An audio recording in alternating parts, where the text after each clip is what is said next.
Before I get started, I was offered free money and by a place that I actually trust. Aspiration is offering until the end of the month to award anyone who signs up under the referral link $25.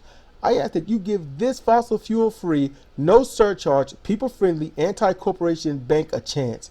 Sign up using the link in the description, tinyurl.com/crbanking. Join and get money, not pay money to join. Just when you think the United States can't get any lower, they go and surprise you. So I'm hoping to make this short because I don't have too much to say. And if I spark something, fine. But listen, the detainment centers have not only blindfolded, head bagged, and insulted, brutally, physically assaulted teenagers, mothers, fathers, forced the separation of children, raped little girls, and I can only safely assume have raped mothers and teenage boys and girls. And I fear, because it lets you know that there is no limit if they start raping fathers. I'm just saying, because we have a pecking order of what we can and cannot rape in this country. So I'm gonna have to give something up and say, yeah, it's a rape culture. There is, because in the past I would say there isn't because there isn't anything like that. There's no, heritage of rape. There's nothing like that. But you know what? It's there, but it has to be isolated. So there is an esoteric rape culture, because they most likely have trophies and pictures and all this other stuff on their phones or hanging up somewhere in some kind of dark dungeon under their home or some crap like that. But now, as bad as everything I just said is, and this isn't worse, it's just another piece of the puzzle of hatred in this country.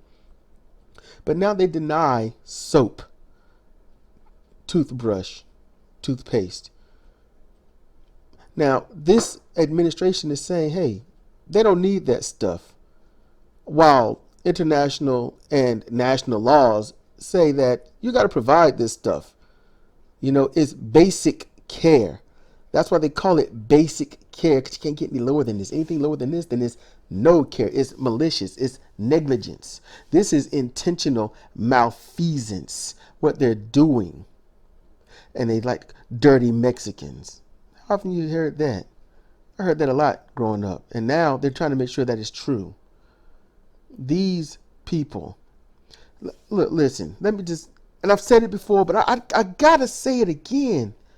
People listening, the Trump administration, the Obama administration, any administration from here back to Carter, and there are those beforehand, but I just want to focus on the past 40 years and simply say these are grown adult people that we just entrust to be the authority on morality and things like that, or in short, the moral authority. And we trust them to make the wise, epic decisions for the country as a whole. And you've got people coming to you for safety so they don't die. And when they come to you, you separate their families, you rape them, you beat on them, you spit on them, you deny them the ability to clean themselves. I can't see why anybody could be a patriot for the United States of America. How could you care about the government and what happens to it? How could you give a damn about any Republican? This administration, their lawyer has to go before the court and try to rationalize saying that soap and toothpaste is not a part of being, clean, sanitary. Kids with puke on them. They've had babies shit in their diapers, stay there for days. Sleeping on concrete floors with 100, if not higher, wattage lights on above them. The reason daytime light wakes you up is because it pierces your eyelids. you can't help but to get annoyed and wake up. Even you don't want to be awake. That's why some people are not morning people, because they don't like being awake. So imagine not only not wanting to be awake, but being forced not to be able to go to sleep. It's torture. Sleep deprivation is torture. When you deprive people of sleep, now I probably said the word wrong at first, my bad, but look past that. Look past that, what I'm trying to say. When you deprive people of sleep, it's torture. You do it intentionally. It's malicious. This is grotesque behavior. And these are grown ass people in their $5,000 suits paid for by the taxpayer that believe these administrations are doing well just because they hate the same people. If I could go to another country and be treated decently, I would. I would go. They say, America, love it or leave it. I got to ask you this. What the fuck is there to love about the government and the people that vote for it? The people that vote for these people to be in office, to do these things to these migrants that come here looking for help, refuge, safety from being murdered, raped, beaten, separated from their families down south. Aren't we supposed to be land of the free, home of the brave? Give me your sick, you're poor, you're tired. Aren't we supposed to be that shining light on the hill? I mean, religiously speaking, you know what I grew up hearing on the TV and stuff? Cleanliness is next to godliness. How can you support an administration that's refusing people to be next to godly? I'm just saying, ask yourself that. How can you support an administration that condones the rape of girls or anyone? How can you be on the side of patriotic towards a government that sends children overseas to die, not even protecting the country from anything at all, but in a war to get oil? I mean, think about that. You're not giving them soap, not giving them toothbrush, toothpaste, and then someone might be stupid enough, because it takes an absolute dumbass to actually say, or anywhere in the realm of, well, why don't you help them? Why don't you go out there and help them? If I were there, if I were in government, I would make excuses to keep them dirty. I would give reasons to get rid of this administration. We don't need a 25th Amendment. What we need is a law that can wipe out an entire administration, fire them, imprison them for these grotesque laws that they're just breaking this shit. They don't care. Get rid of them. Or how about this? Do your job, be in the government, do what you gotta do. But when you force people to live in these situations, then you too must live in these situations. You have to live in the same exact conditions that you provide.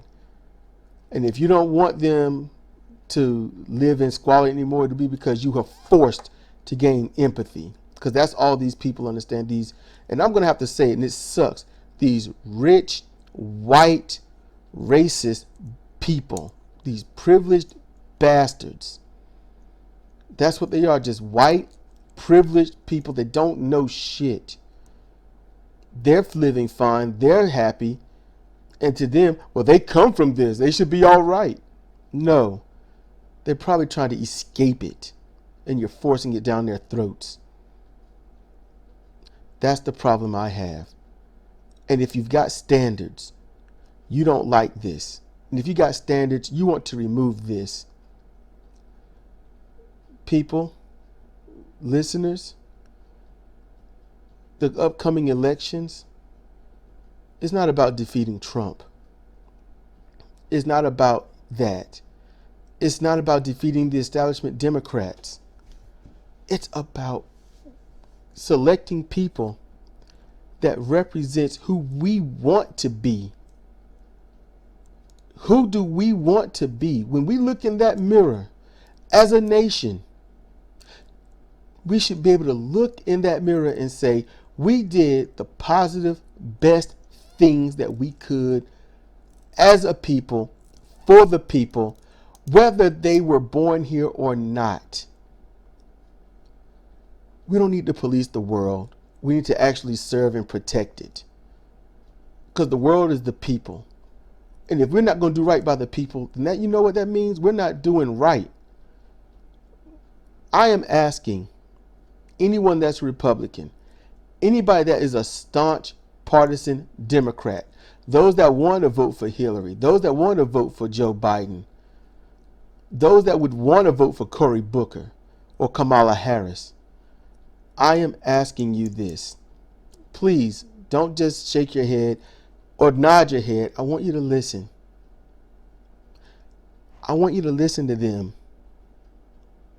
It's one thing to say that it's wrong what's happening. It's absolutely different to say how you're going to change it and have a policy. You need to vote for someone that is actually good. Not saying nice things, not playing nice, not being having nice words and dangling keys in front of you to keep your attention. You need somebody that's going to actually make this country great for once. Because great again is yesteryear, and yesteryear is slavish as hell. We got to do better, and we can't do better until you all do better. So I put the onus on myself, and I put the onus on all of you to vote in well-minded, forward-thinking, decent people. It don't have to be Bernie Sanders, but it can't be what we've got now. We can't. In comparison, this is like someone coming into your house and then beating the hell out of you every single week.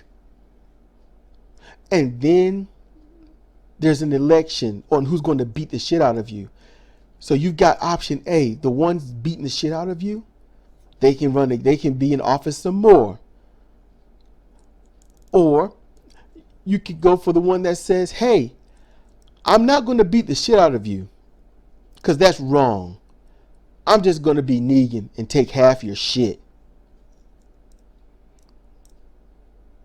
You're not getting beat on anymore, but half your shit is gone, and you've got to work your ass off to get more shit. That's where we are. That's how far we are. We are so low on that pole of decency that anyone that says, I won't beat the shit out of you, I'll do something different, we'll vote for in a heartbeat. We'll think that's good. I'll beat you and I'll rape you and I'll starve you. You can have me or my friend who will beat you and starve you but won't rape you. You're going to vote for the friend. And all the while, there's that person outside saying, hey, when you want to walk with me down this beach and have a good meal and feel the breeze on your face, and you say no because everyone else doesn't like you. Stockholm Syndrome. It's a thing. And that's what we are. The United Stockholm Syndrome of America. This is Cedric Kennedy for Comparative Reasoning. Thank you for listening.